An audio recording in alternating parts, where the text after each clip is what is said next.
Hello everyone, welcome to online prep. I hope आप सभी लोग बहुत अच्छे होंगे। आज के इस एजुकेशनल साइकोलॉजी की क्लास में हम लोग जो टॉपिक कवर करेंगे उसका नाम है मेथड ऑफ एजुकेशनल साइकोलॉजी। इसको हिंदी में आप शिक्षा मनोविज्ञान के अध्ययन की विधियां कह सकते हैं या शिक्षा मनोविज्ञान की विधियां। इससे पीछे वाली क्लास में हम लोगों ने पहले इसकी आवश्यकता को पढ़ा था। उसके बाद हम लोगों ने इसके स्कोप को पढ़ा था, क्या क्षेत्र है एजुकेशनल साइकोलॉजी का। और मैंने ढेर सारी चीज़ें आपको पहले भी डिटेल में बता रखी हैं। अगर आप में से जो स्टूडेंट उस क्लास को नहीं देखें, इससे पहले भी 2 क्लासेस हो चुकी हैं, उसका लिंक आपको इस वीडियो के डिस्क्रिप्शन में मिल जाएगा, वहाँ आप जाकर क्लिक करके देख सकते हैं। और एक जो क्वेश्चन बार-बार आ रहा है कि ये बीएड की सेमेस्टर और ईयरली क्लासेस हैं, तो जो भी स्टूडेंट्स जिनके भी फर्स्ट सेमेस्टर और फर्स्ट ईयर में साइकोलॉजी का पेपर है, उनके लिए तो ये मस्ट है ही। साथ ही साथ अगर आप बीएड कर रहे हैं कहीं से, तो आपके लिए भी इम्पॉर्टेंट होगा। वो भले आपके फर्स्ट सेमेस्टर में ना हो, सेकेंड में होगा, तो ये एक बार आप लोग अपना सिलेबस से मैच करा लें। वैसे जो हम लोग जब इस पेपर को लाए तो ये सोच के लाए थे और ये मैच हमने कराया था कि 95% यूनिवर्सिटीज़ का सिलेबस के फर्स्ट सेमेस्टर और फर्स्ट ईयर में ये पेपर है, इसलिए हम लोगों ने इसको पिक किया था। तो चलिए आज के इस क्लास को शुरू करते हैं। सबसे पहले आप देख सकते हैं शिक्षा मनोविज्ञान क्या है, उसके बारे में हम लोगों ने पूरी जानकारी या डिटेल से हमने कवर कर लिया, देख लिया है। शिक्षा मनोविज्ञान एक स्वतंत्र विज्ञान है। शिक्षा मनोविज्ञान की वजह से ही शिक्षा जो है, एजुकेशन जो है, इसको आर्ट्स का भी सब्जेक्ट कहा जाता है और साइंस का भी कहा जाने लगा है। इसकी अपनी एक विशिष्ट अध्ययन विधियां हैं। हर विषय की एक विशिष्ट अध्ययन विधि होती है। जैसे मैथ्स है तो मैथ्स के अपने अलग फॉर्मूले हैं, फिजिक्स के अपने अलग हैं। ये हो सकता है कि कोरिलेट भी हों। अपने केमिस्ट्री के अपने अलग फॉर्मूले, अलग मेथड होते हैं। उसी तरीके से एजुकेशनल साइकोलॉजी के भी कुछ मेथड हैं, कुछ विधियां। ये क्या विधियां, उसको अभी हम लोग देखेंगे। शिक्षा मनोविज्ञान व्यक्ति के व्यवहार तथा विभिन्न समस्याओं के अध्ययन को शैक्षिक परिस्थितियों में करता है। सबसे पहले हम लोग जो भी समस्याओं का शिक्षा मनोविज्ञान के अंतर्गत जो हम लोग पढ़ते हैं और जो हम सीखते हैं, वो सिर्फ और सिर्फ शैक्षिक परिस्थितियों में रिजॉल्व करने के लिए। मतलब अगर आप टीचर बनेंगे तो आपके क्लास में, आपके स्कूल में, आपके कॉलेज में जो प्रॉब्लम होगी, उसके लिए आप ये मेथड्स अप्लाई करेंगे। ये ज़रूरी नहीं है कि आप सोसाइटी में अप्लाई करें तो वो इसका रिजल्ट भी वैसा ही आए। ऐसे मतलब इसको ऐसे समझिएगा कि जो भी मेथड होंगे वो सिर्फ और सिर्फ एजुकेशनल पर्सपेक्टिव पे ही अप्लाई होंगे, एजुकेशनल फील्ड में ही अप्लाई होंगे। उसके बाद ये अध्ययन विधि से, ये जो अध्ययन है ये किसी न किसी मेथड से किया जाता है। विधि का अर्थ क्या होता है? किसी एक प्रणाली और तरीके से, जिसकी सहायता से व्यक्ति के व्यवहार का, यहाँ पे जहाँ-जहाँ मैं व्यक्ति आप लोगों को कहूँगा वहाँ-वहाँ पे आप बालक भी समझ सकते हैं, क्योंकि हम लोग जो एजुकेशनल साइकोलॉजी पढ़ रहे हैं वो खासकर बच्चों पे, मतलब चाइल्ड सेंट्रिक एजुकेशनल साइकोलॉजी है। इसमें व्यक्ति, मतलब वो आप इसके आगे भी यूज हो सकता है, लेकिन बालक पे ज़्यादा हम फोकस करेंगे। तो बालक के व्यवहार का अध्ययन करते हैं, विश्लेषण करते हैं, व्याख्या करके एक निष्कर्ष पे पहुंचा जाता है इन्हीं मेथड्स के माध्यम से। विधि जो है वो तथ्यों की जानकारी का एक तरीका है, एक मेथड है जिससे हम लोग डेटा कलेक्ट करते हैं, फैक्ट्स कलेक्ट करते हैं। वो क्या मेथड है उसको अभी हम लोग देखेंगे। शिक्षा मनोविज्ञान भी अपनी समस्याओं का अध्ययन और समाधान के लिए वैज्ञानिक विधियों का प्रयोग करता है। जैसा कि इसका नाम ही है, शिक्षा मनोविज्ञान, एजुकेशनल साइकोलॉजी।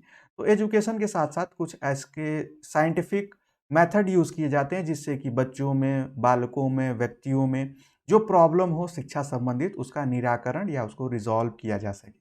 ये तो रही बात आपके एक ओवरऑल व्यू की कि क्या है शिक्षा मनोविज्ञान की विधियों में। अगर हम लोग इसको जब देखते हैं तो इसको अध्ययन के, स्टडी के बेसिस पे इसमें को 2 भागों में बांटा गया है। जो प्रमुख भाग है, पहला जो है वो है सब्जेक्टिव मेथड, दूसरा जो है ऑब्जेक्टिव मेथड। आप लोगों को बता दें क्लासेस बाइलिंगुअल होंगी, तो मतलब इतना थोड़ा-सा आप मैनेज कर सकते हैं और बाकी आप नोट भी करते जाएँ। इसका नोट्स अभी हम लोग इसलिए नहीं दे पा रहे हैं क्योंकि अभी हम लोग इस पे वर्क कर रहे हैं पीडीएफ पे, और उसमें कंटेंट ऐड करना, पिक्चर्स ऐड करना।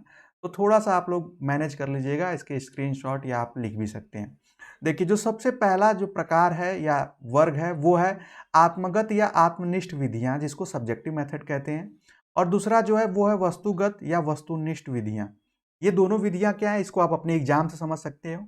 सब्जेक्टिव एग्जाम जब होता है तो हमें ढेर सारी चीज़ें लिखनी होती हैं और लिखना होता है, लगभग 4 से 5 पेज एक क्वेश्चन पे लिखना होता है। तो सब्जेक्टिव मेथड में क्या होता है कि हमें अपने विचार भी देने होते हैं, विचार दे सकते हैं, अपने पर्सपेक्टिव, अपनी सोच, अपने तरीकों से हम अपनी चीज़ों को एक्सप्लेन कर सकते हैं। ऑब्जेक्टिव मेथड में क्या होता है, ऐसा नहीं होता है। वहाँ पे अगर आपको एक क्वेश्चन है तो आपको 4 ऑप्शन दिए गए होंगे, ट्रू फॉल्स में पूछा गया होगा, वन वर्ड में पूछा गया होगा। तो ऑब्जेक्टिव मेथड में जब एग्जाम होते हैं तो हम सिर्फ और सिर्फ फैक्ट देते हैं या फैक्ट को पहचानते हैं।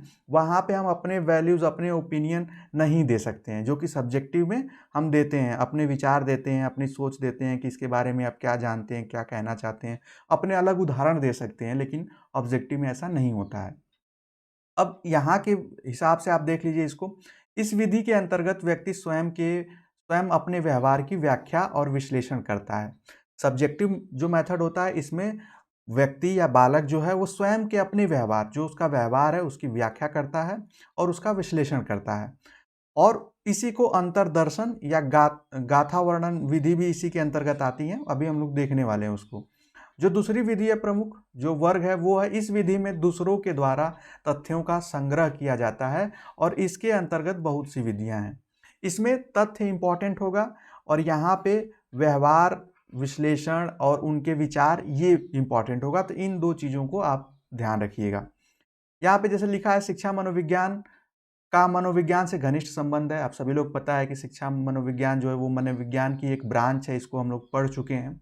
अतः दोनों की अध्ययन विधियों में समानता है। अगर उसकी ब्रांच है तो जरूर है कि उसमें से बहुत सारी चीजें ली गई होंगी, लेकिन अंतर केवल ये होगा कि उसके उपयोग के क्षेत्र का अंतर है। जैसे मनोविज्ञान जो है पूरे आप कह सकते हैं ह्यूमन बीइंग पे या एनिमल्स पे भी अप्लाई हो जाता है, लेकिन ये जो मेथड अप्लाई होंगे ये मैंने आपको बताया, ये आपके एजुकेशनल शैक्षिक परिस्थितियों में होंगे। शिक्षा मनोविज्ञान की प्रमुख विधियां जो हैं उसको ये निम्न है। जैसा कि पहले में जो है आत्मनिष्ठ विधियों में दो प्रमुख विधियां आती हैं। पहली आती है आत्मनिरीक्षण विधि, जिसको आप इंग्लिश में कहते हो इंट्रोस्पेक्शन मेथड, और जो दूसरी विधि है उसको कहते हैं गाथा वर्णन विधि, जिसको एनेक्डोटल मेथड कहते हैं। उसके बाद जो वस्तुनिष्ठ विधि है ये विस्तृत है, इसमें बहुत सारी विधियां और बहुत सारे मेथड्स आते हैं। आप अभी सोच रहे होंगे सर ये हम लोग पढ़ क्यों रहे हैं।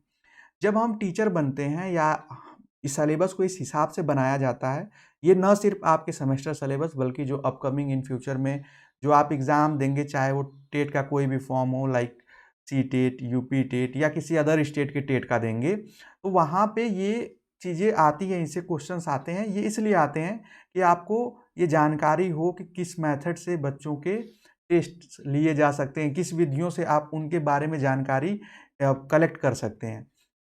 वस्तुनिष्ठ विधि जो है इसमें ढेर सारी विधियां, जिसमें बहिर्दर्शन, बाह्य निरीक्षण या निरीक्षण या अवलोकन विधि जिसको कहते हैं, इसको इंग्लिश में एक्सट्रोस्पेक्शन विधि या ऑब्जर्वेशनल मेथड कहते हैं। प्रयोगात्मक विधि इसको एक्सपेरिमेंटल मेथड कहते हैं। जीवन इतिहास विधि जिसको केस स्टडी या केस हिस्ट्री मेथड कहते हैं। ये आप सभी लोग नोट करेंगे क्योंकि आपके एग्जाम में इससे 2-4 एग्जाम्पल पूछे जाते हैं कि 5 एग्जाम्पल बताइए ऑब्जेक्टिव मेथड्स के।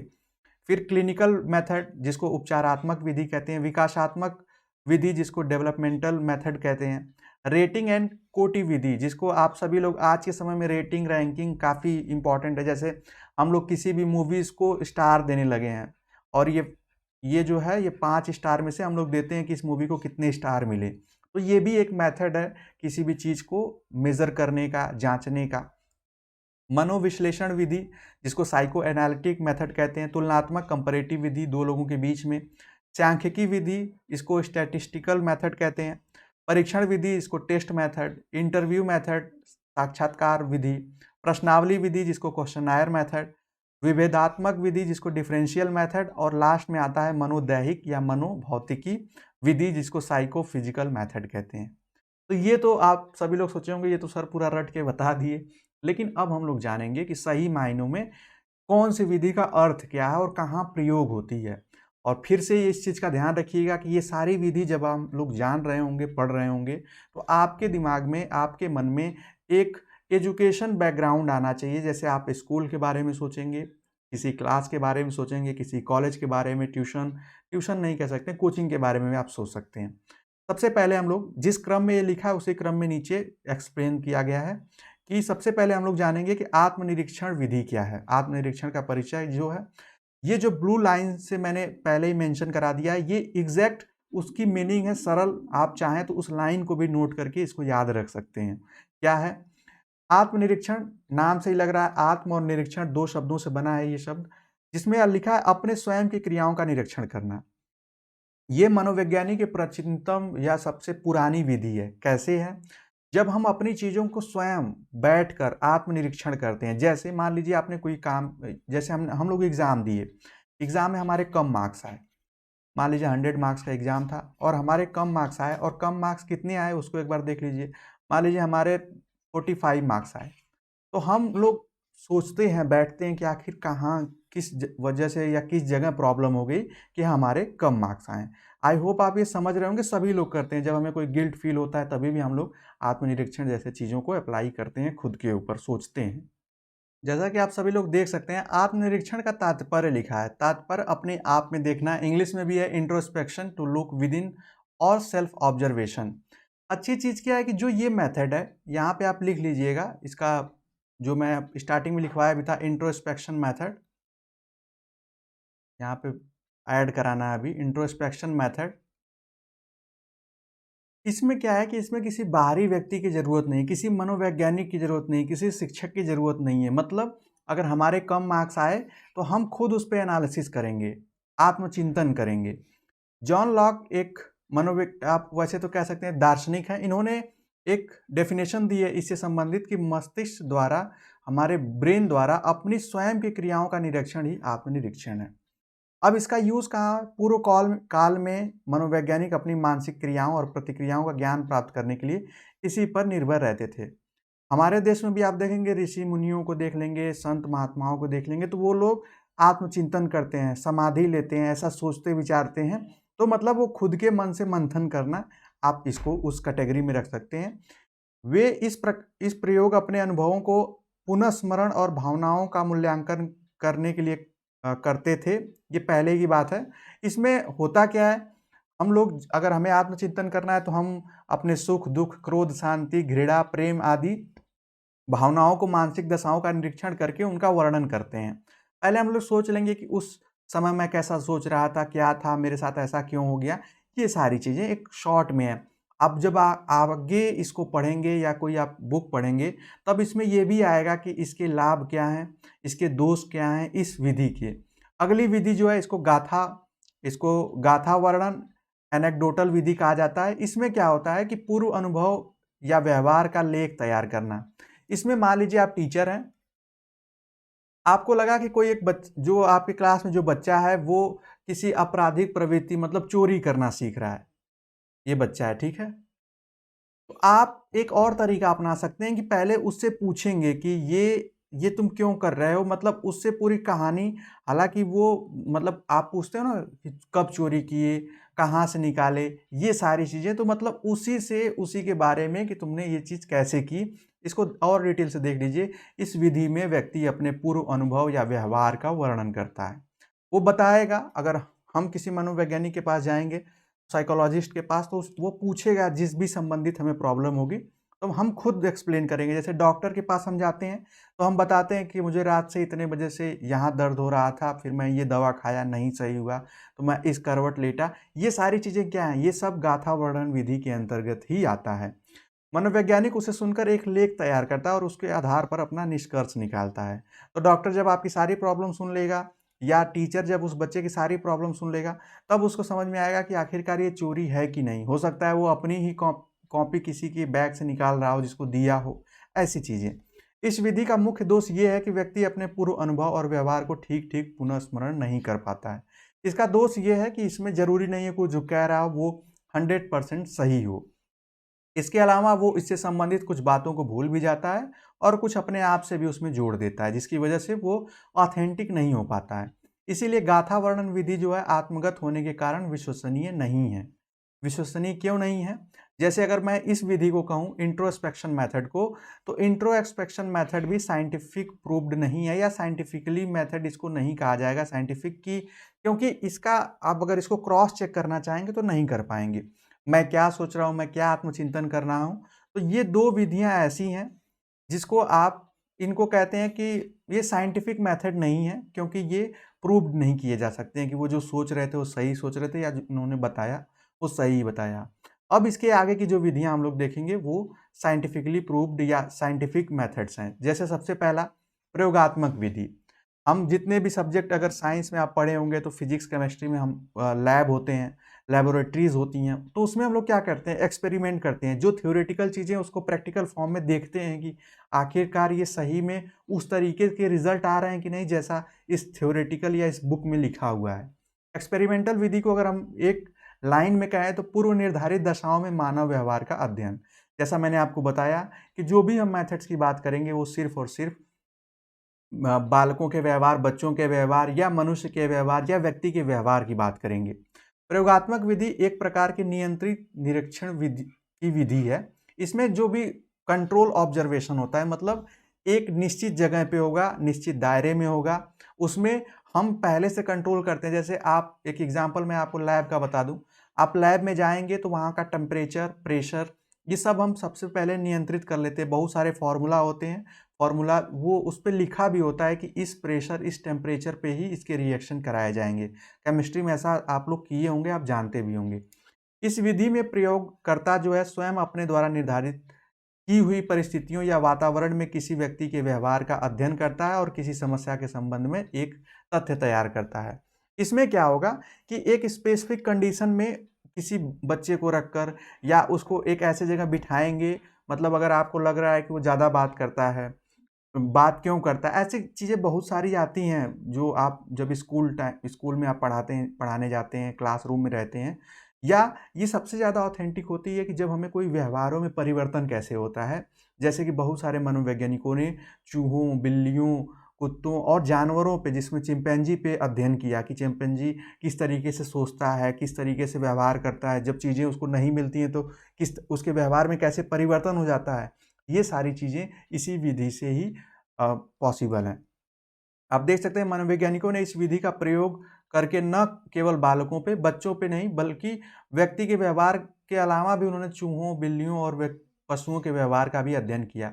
आप सभी लोग जानते हैं कि कुछ-कुछ ऐसे हमारे आप कह सकते हैं वातावरण, पर्यावरण में ऐसे जीव हैं जिनके व्यवहार में परिवर्तन देखकर हम ह्यूमन के भी व्यवहार में परिवर्तन का आकलन कर लेते हैं कि अगर ये जानवर इस तरीके से रिएक्ट कर रहा है तो कहीं न कहीं बालक भी इस तरीके से रिएक्ट करता है। क्योंकि बच्चों पे प्रैक्टिकल नहीं किया जा सकता है, मतलब छोटे बच्चों को आप बिना खिलाए-पिलाए नहीं रख सकते हैं। तो इसलिए इस मेथड के अंतर्गत अधिकतर जानवरों पे ये प्रयोग किए जाते हैं। उसके बाद इंट्रोस्पेक्शन मेथड का ही उल्टा आप देख लीजिए, इसको कहते हैं एक्सट्रोस्पेक्शन मेथड। हिंदी में कहेंगे निरीक्षण और बहिर्दर्शन विधि या बाह्य दर्शन, इसके कई नाम हैं। इसको अवलोकन विधि भी कहते हैं। इस विधि में क्या है कि व्यवहार का निरीक्षण करके मानसिक दशा को जानना।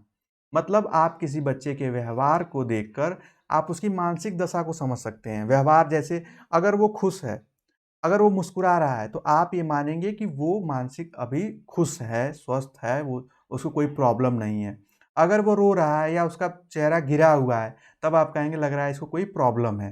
तो ये क्या है? ये निरीक्षण विधि है। आपने ऑब्ज़र्व किया, देखा, ऑब्ज़र्व किया और आपने गेस कर लिया कि ये प्रॉब्लम है। तो ये भी विधि एजुकेशनल साइकोलॉजी के अंतर्गत काफ़ी इम्पोर्टेंट है।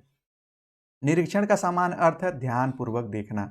आप किसी भी जो भी आपका ऑब्जेक्ट हो, चाहे वो बच्चा हो, व्यक्ति हो, मनुष्य हो, जब आप उसको ऑब्जर्व करेंगे तो उसके व्यवहार में जो परिवर्तन है उसके आधार पर आप उसके व्यवहार से ये पता लगा लेंगे कि वो उसकी मानसिक दशा कैसी है। जैसे हम किसी व्यक्ति के व्यवहार, आचरण, क्रियाओं, प्रतिक्रियाओं आदि को ध्यानपूर्वक देखकर उसकी मानसिक दशा का अनुमान लगा सकते हैं इस विधि के द्वारा। उदाहरण है, यदि कोई व्यक्ति जोर-जोर से बोल रहा है और उसके नेत्र लाल हैं, आँखें लाल हैं, तो हम जान जाते हैं कि वो गुस्से में है, क्रुद्ध है।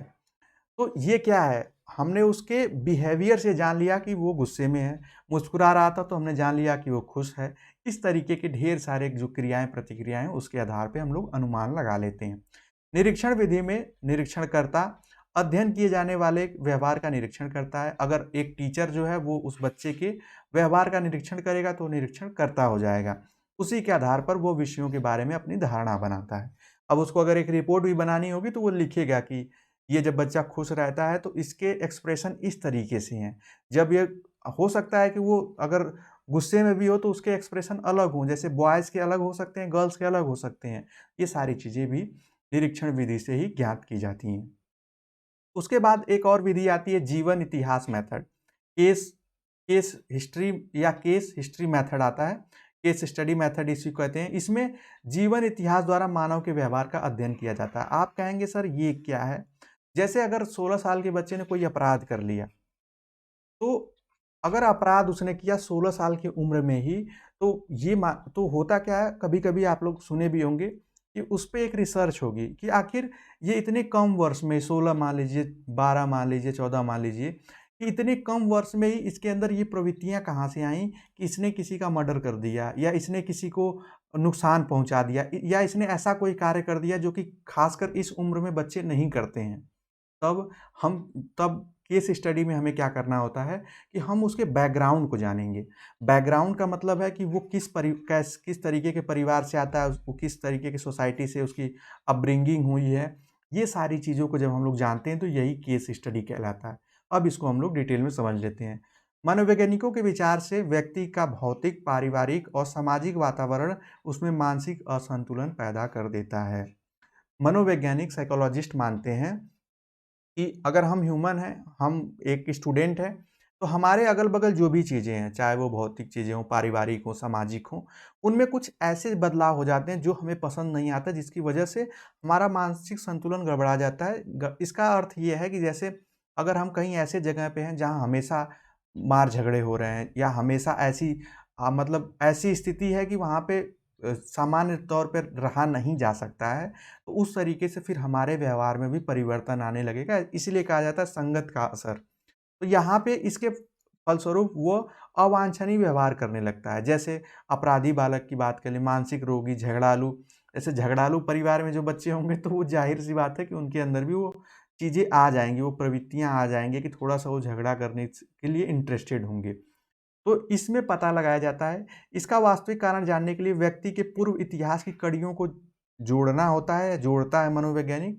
इस उद्देश्य से कि व्यक्ति उसके माता-पिता, शिक्षक, संबंधी जो फ्रेंड्स हैं, पड़ोसी हैं, उनसे भेंट करके पूछता है कि वो बचपन में भी वो ऐसी गलतियाँ करता था, बचपन में भी वो इस तरीके के व्यवहार करता था, तब वो अनुमान लगाता है। और इस प्रकार वो व्यक्ति के वंशानुक्रम, पारिवारिक और सामाजिक वातावरण, रुचियों, क्रियाओं, शारीरिक स्वास्थ्य, शैक्षिक और संवेगात्मक विकास के संबंध में एक तथ्य एकत्रित करता है कि नहीं, जब उसको लगेगा कि इस बालक ने क्लास 2nd में, 3rd, 4th में भी एक बच्चे को मतलब आप कह सकते हैं उसे उसका झगड़ा हुआ था या ये बच्चे को एक स्कूल से निकाला गया था, इस आधार पे वो कहेगा कि उसके अंदर ये प्रवृत्तियाँ थीं बच्चे के अंदर, वो बाद में नहीं बिगड़ा। ये सारी चीज़ों पे अध्ययन जो है, ये केस स्टडी मेथड से ही, केस हिस्ट्री मेथड से ही सॉल्व किया जाता है।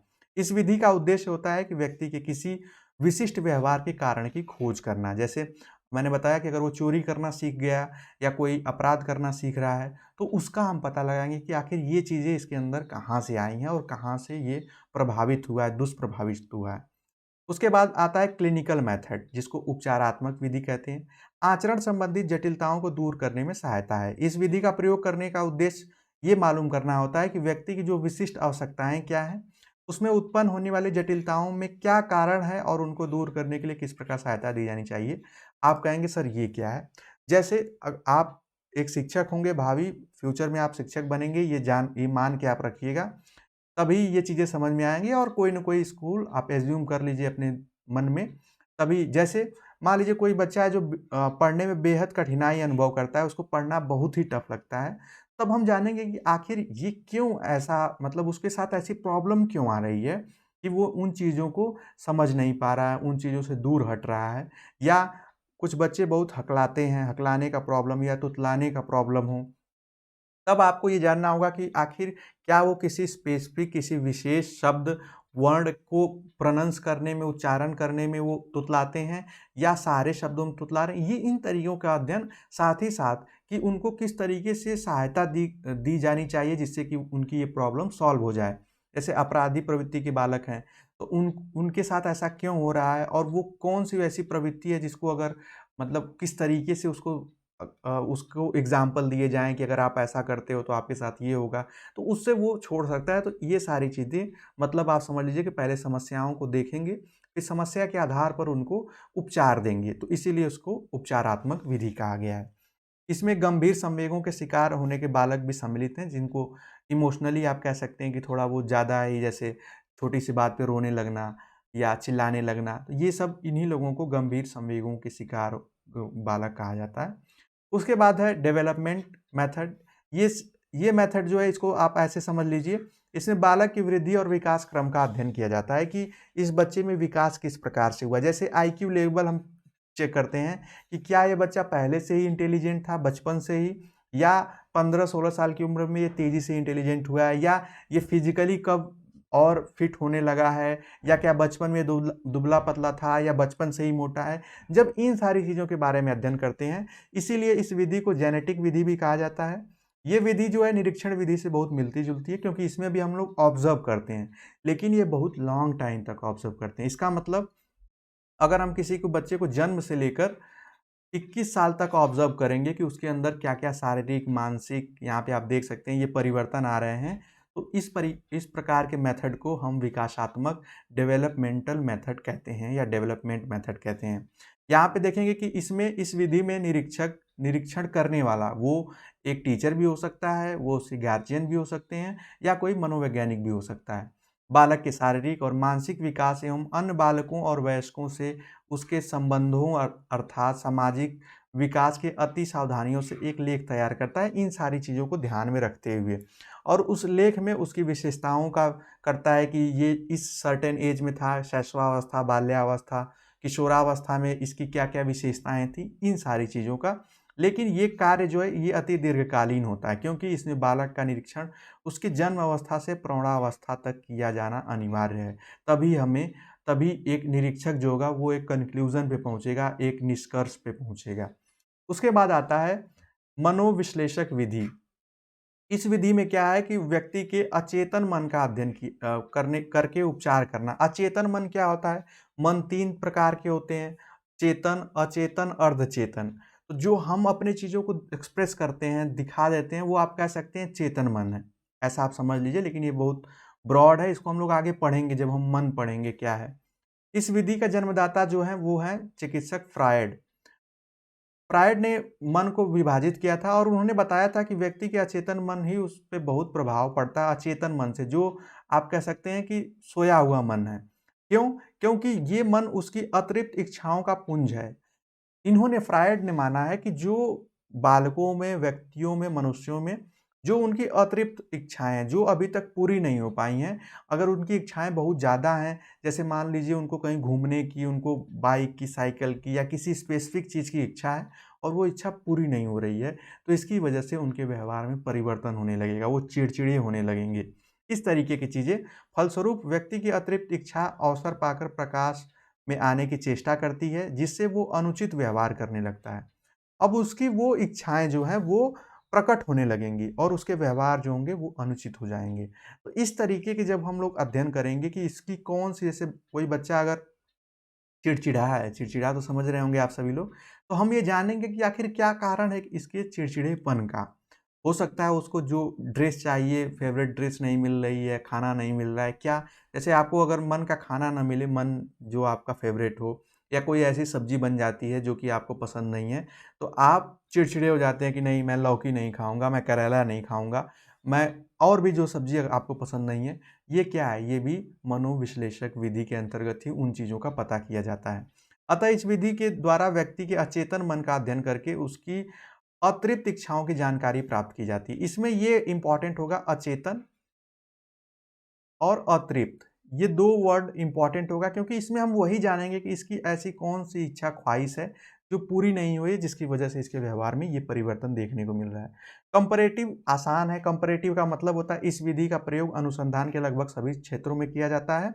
जब 2 व्यक्तियों या समूह का अध्ययन किया जाता है, मान लीजिए हमने ए और बी 2 बच्चों का अध्ययन किया कि पढ़ने में कौन तेज़ है, दौड़ने में कौन सही है, या किसी चीज़ को याद करने में इन दोनों में से कौन सही है। तो अध्ययन तुलनात्मक नाम से ही आपको पता है कि जब तुलना की जाएगी, तो तुलनात्मक विधि के अंतर्गत आ जाएगा।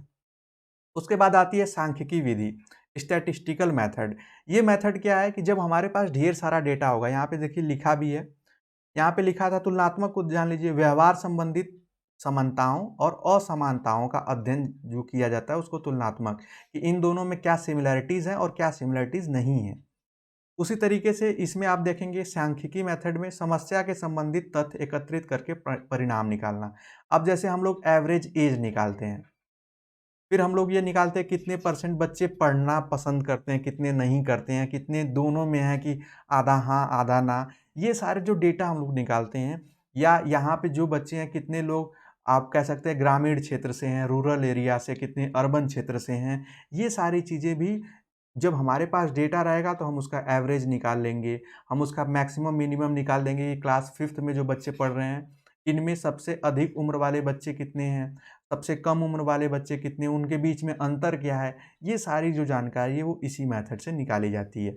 इसका इस विधि को आधुनिक विधि होने के साथ-साथ अत्यधिक प्रचलित भी है।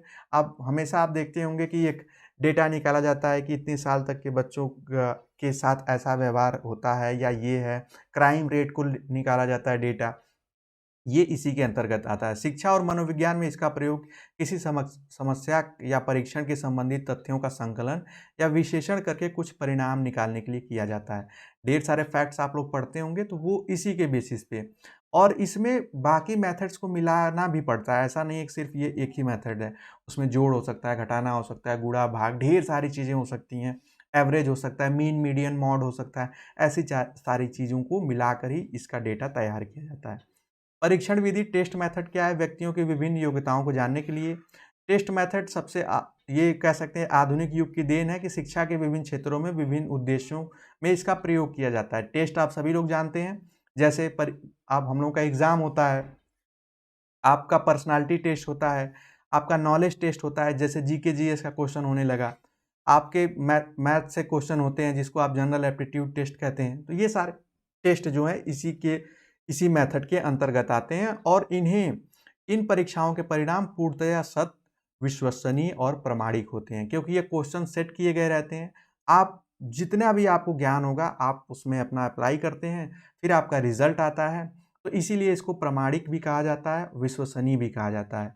अतः इनके आधार पर परिणामों का शैक्षिक, व्यावसायिक और अन्य प्रकार का निर्देशन भी किया जाता है। तो टेस्ट आप सभी लोग जानते हैं, हम लोग जिस भी कॉलेज स्कूल में पढ़े हैं, हर महीने में भी क्लास टेस्ट देते थे, हाफ ईयरली, ईयरली, ये सारा हमने दिया है। उसके बाद आता है साक्षात्कार मेथड, इंटरव्यू मेथड। आप सभी लोग यूट्यूब पे ढेर सारी वीडियोस इंटरव्यू की देखे होंगे कि एक पैनल होता है जिसमें 5-6 लोग होंगे, 5-6 लोग होंगे, और एक आदमी, एक कोई भी व्यक्ति हो सकता है, वो बैठा होगा और सभी लोग इनसे क्वेश्चंस करेंगे और इनसे जानकारी एकत्रित करेंगे। देखिए, व्यक्तियों से प्रत्यक्ष मिलकर समस्या संबंधित तथ्य एकत्रित करना ही इंटरव्यू के अंतर्गत आता है। इसमें क्या होता है, साक्षात्कार विधि में अंतर्गत वैज्ञानिक, मनोवैज्ञानिक जो होंगे वो बालक अथवा व्यक्ति से स्वयं मिलकर सूचना प्राप्त करेंगे। मतलब मान लीजिए कोई बच्चे की कोई प्रॉब्लम है, तो प्रिंसिपल उसको बुला सकता है ऑफिस में, और उसको बुला के पूछेगा कि बताओ क्या प्रॉब्लम है। तो ये क्या है, ये एक इंटरव्यू मेथड हो गया कि individual face to face problem को जान लें। ना हम अब उसके बैकग्राउंड पे जाएंगे, ना हम उसका कोई टेस्ट लेंगे, ना ही हम उसके मतलब उपचारात्मक न विधि अपनाएंगे, ना निरीक्षण विधि अपनाएंगे। अगर हमें उतना समय नहीं होगा कि हम उसको ऑब्जर्व करें 1 दिन, 10 दिन, 15 दिन, तो हम डायरेक्ट उसको बुलाएंगे और उसी से जानकारी लेंगे और उसके बाद उसका सॉल्यूशन भी बता सकेंगे। इन प्राप्त सूचनाओं का विश्लेषण द्वारा बालकों के व्यवहार का अध्ययन किया जाता है। फिर वर्तमान में प्रत्येक व्यावहारिक सूचनाएं प्राप्त हेतु इस विधि का प्रयोग किया जाता है। जैसे कोई चीज़ तुरंत जाननी है, इंडिविजुअली जाननी है, तो हम बुला बुला के मतलब आप कह सकते हैं कि इंडिविजुअली हम उनको बुलाएंगे, उनसे जानकारी प्राप्त करेंगे। वो हमारे पास क्वेश्चन पहले से हो सकते हैं, क्या क्या पूछना है, उसके आधार पर हम डेटा तैयार करेंगे। और गुड एंड हैट की डेफिनेशन थी कि किसी उद्देश्य से किया गया गंभीर वार्तालाप ही साक्षात्कार है। एक सीरियस टॉक होती है जिसमें कि जो भी काम की चीज़ें उस पर बात होती है। इंटरव्यू आप आईएएस पीसीएस के इंटरव्यू आप देखे होंगे, उससे आप समझ जाएंगे। प्रश्नावली मेथड आता है। प्रश्नावली मेथड में क्या होता है, प्रश्नों के उत्तर प्राप्त करके समस्या संबंध जो तथ्य हैं वो एकत्रित किया जाता है। ढेर सारे क्वेश्चंस होंगे, अगर आप लोग जानते होंगे, आप लोगों के क्लास स्कूल में साइकोलॉजिकल टेस्ट या कोई भी टेस्ट कोई ला के दे देता था। वो एक्चुअली होता है कि टेस्ट करने के लिए दिया जाता है, जो रिसर्च कर रहे होते हैं लोग। तो किसी स्कूल में जाते हैं, वो आपसे यहाँ पे कहेंगे 50 क्वेश्चन होगा, कहेंगे इसको फिल करिए। उसमें ऐसे लिखा भी हो सकता है कि क्या आपका पढ़ाई में मन लगता है, तो आप हाँ, नहीं, थोड़ा हाँ या मतलब औसतन ऐसे करके तो आप टिक करते हैं। ऐसे 50 क्वेश्चनों को टिक कर लेंगे तो वो बाद में डेटा तैयार किया जाता है। तो इसको क्वेश्चनायर मेथड कहा जाता है। इसमें ढेर सारे क्वेश्चंस होंगे, वो कंडीशनल होंगे, वो आपके ही अपने थॉट्स आपको वहाँ पे या तो टिक करने हो सकते हैं या 4 ऑप्शन होंगे या तो उसमें ट्रू फॉल्स भी हो सकता है, ये सारी चीज़ें। प्रश्नावली का तात्पर्य है कि प्रश्नों के उत्तर प्राप्त करके बालकों के व्यवहार का अध्ययन करना। अतएव इस विधि के अंतर्गत किसी घटना या समस्या के अध्ययन करके हेतु छोटे या प्रश्नों की सूची बनाई जाती है। लघु या छोटे प्रश्नों की सूची होगी, वो एक एक वन लाइनर होंगे जो आपको समझ में भी आए और जिसका आप आंसर भी प्रॉपरली दे पाएं। और उस आधार पे जब आप आंसर दे देंगे तो जो एग्जामिनर होगा वो उस पे अपनी एक रिपोर्ट बनाएगा या उसको एनालिसिस करेगा कि अच्छा इतने लोगों को इस क्लास में पढ़ना या ये सब्जेक्ट पढ़ना पसंद है। जैसे क्वेश्चन ये हो सकता है आपको मैथ्स पढ़ना पसंद है या साइंस। तो अगर जिनको साइंस पसंद होगा तो वो साइंस पे टिक करेंगे, जिनको मैथ्स पसंद होगा तो वो मैथ्स पे करेंगे। बाद में वो देखेगा कि उसने अगर 1000 लोगों पे ये टेस्ट किया तो मैथ्स वालों की संख्या ज़्यादा आ रही है कि साइंस वालों की। तो इस तरीके के डेटा इस तरीके से तैयार किए जाते हैं। एक आता है विभेदात्मक जो विधि है, इसको डिफरेंशियल मेथड कहते हैं।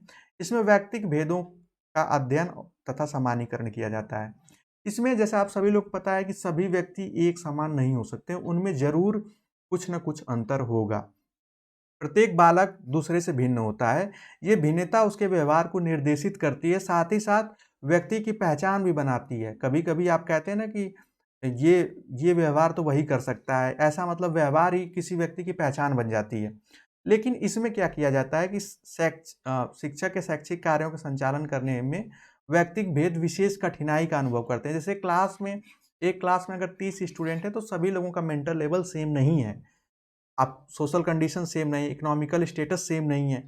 तो ये सारे जो डिफरेंसेस हैं, इसको हम लोग या तो एक ऐसे आप कह सकते हैं कि ऐसे स्ट्रीम में लाते हैं कि सभी लोगों के लिए सामान्य हो जाए, या हम लोग ऐसी चीज़ें करेंगे कि सबसे कनेक्ट करें।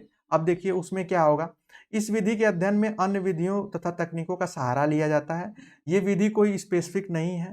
इसमें हम लोग सभी लोगों का इंडिविजुअल करके फिर सब में अंतर या सब में कॉलम करके अंतर बनाते हैं। तो ये कोई विशेष विधि नहीं है। उसके बाद जो लास्ट विधि है वो है मनोभौतिकी विधि। इसको इंग्लिश में कहेंगे साइकोफिजिकल मेथड, जिसमें मन तथा शरीर पर पड़ने वाले जो प्रभाव हैं उनका अध्ययन किया जाता है। ये क्या अध्ययन उसको देख लीजिए। इसको मनोभौतिकी या मनोदैहिकी भी कहा जाता है। इसमें ये देखा जाता है मन और शरीर की दशा में जो संबंध है उसको आप कहेंगे सर ये क्या है। मनुष्य का व्यवहार उसके परिवेश, प्रतिक्रिया, क्रिया प्रतिक्रिया, आवश्यकताओं से संचालित होता है। हमारे व्यवहार जो है वो आप कह सकते हैं हमारे व्यवहार पे हमारे वातावरण का बहुत बड़ा प्रभाव है। चाहे वो हमारे परिवार का हो, समाज का हो, स्कूल का हो। तो इस तरीके के व्यवहार से, और यहाँ पे आप देख सकते हैं भौतिकी जो वास्तव में भिन्नता, उद्दीपक के सीमांत, उद्दीपक समानताएं, क्रम निर्धारित आदि समस्याओं से जूझती है। इन समस्याओं का हल करने के लिए मनोभौतिकी के अंतर्गत अनेक विधियों का विकास किया गया है। इसमें ये देखा जाता है कि वो कौन से कारक हैं जो व्यक्ति के मन के होने की वजह से उसके शरीर पे प्रभाव पड़ रहा है। मतलब आप ऐसे समझ लीजिए कि जैसे ये भी नहीं कहा जा सकता है कि ये बिल्कुल अलग कोई मेथड है। इसमें भी कई तरीके के मेथड शामिल हो सकते हैं। जैसे इसमें एक मेथड आ जाएगा, मैं आपको बता दे रहा हूँ, जैसे साइको एनालिटिक मेथड इसमें आ जाएगा, डेवलपमेंट मेथड आ जाएगा। तो इस मेथड में बेसिकली फोकस क्या होता है, पर्पस क्या होता है कि मन तथा शरीर पर पड़ने वाले प्रभावों का अध्ययन करें कि वो कौन सी चीज़ें हैं या सोसाइटी को कौन सी चीज़ें जो इनकी इस बालक के, बच्चे के, व्यक्ति के मन को प्रभावित कर रही हैं, जिससे इसके शरीर पे भी प्रभाव आ रहा है। जैसे आदमी जब टेंशन में होता है तो आप देखे होंगे कि वो दुबला होने लगता है। ये इसी का उदाहरण है जिसके अंतर्गत ये पता किया जा सकता है कि इसको किस तरीके का किस प्रकार का टेंशन है, तनाव है, जिसकी वजह से ये दुबला हो रहा है, इसके शरीर पे या अब बैड इम्पैक्ट पड़ रहा है। तो ये थी चीज़ें मेथड्स के ऊपर।